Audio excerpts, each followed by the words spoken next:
Hey guys, around a little bit. It's Adam. Maybe it.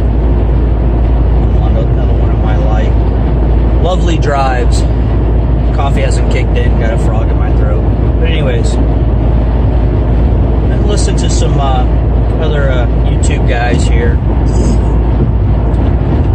A lot of times it'll spark something inside each one of us. We'll kind of rotate information around a little bit. I was listening to Millennial Man on the drive, and it got me thinking about perspective and prepping. And what I mean by that is, we have it good here in the United States, and a lot of people realize that, and a lot of people don't. And when you have the perspective of being fortunate enough or unfortunate, depends on how you look at it, to have traveled to other parts of the world and see how they live, it brings to light how fragile we are here and how much we take for granted. So when we're talking to people that are new to prepping, one of the things I noticed, and most people do, is right off the bat they gravitate towards guns and ammo, things like that. Which, yeah, you need to be able to protect what's yours, your life, your family, friends, neighbors, your resources. But they kind of lose sight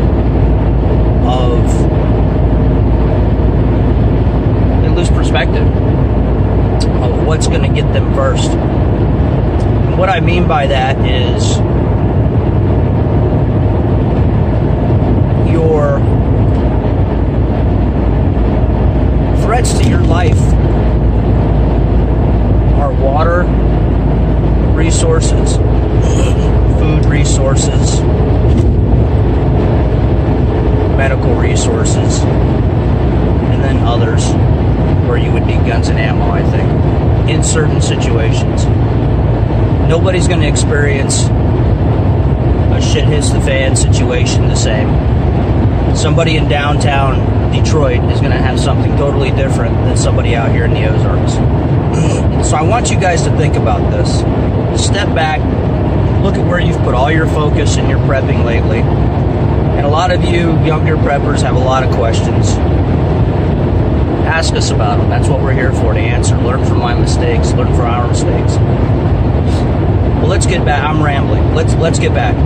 Water. You guys need to be focusing on water and food first. Water.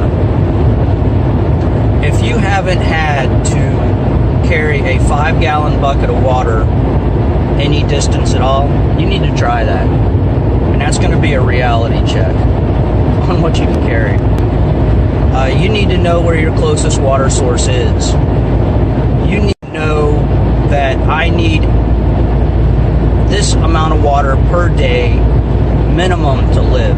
I'm not talking about showers. I'm not talking about washing your hands. I'm not talking about feeding the animals or a garden.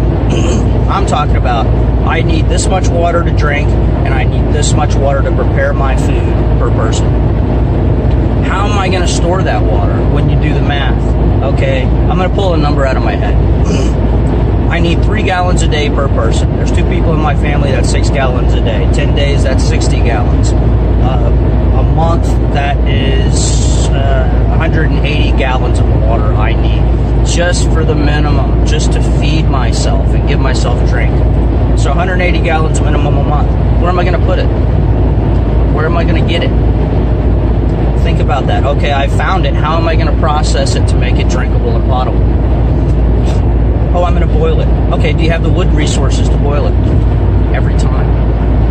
How many calories are you going to burn to go get those wood resources and burn it? To boil your water. To keep up your strength. Think about that. So, if I had to kind of sum this up, think about what is going to kill you first and work your way backwards when you prep. 3 days without water, that's going to kill you first.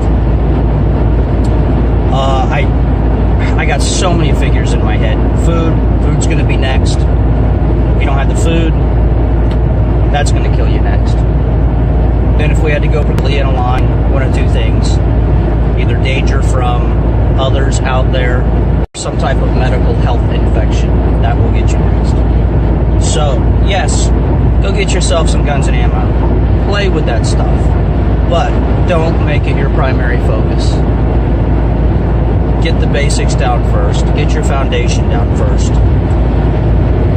Figure out how you're going to store the amount of water you need to live. Figure out how much food you need to live. We'll do a video on that. We can give you basic numbers, but it's up to you to store it and store what you're going to eat. If you think you're going to store a gajillion pounds of wheat, rice, and that's it, and some beans, that's great. You're going to get tired of eating that.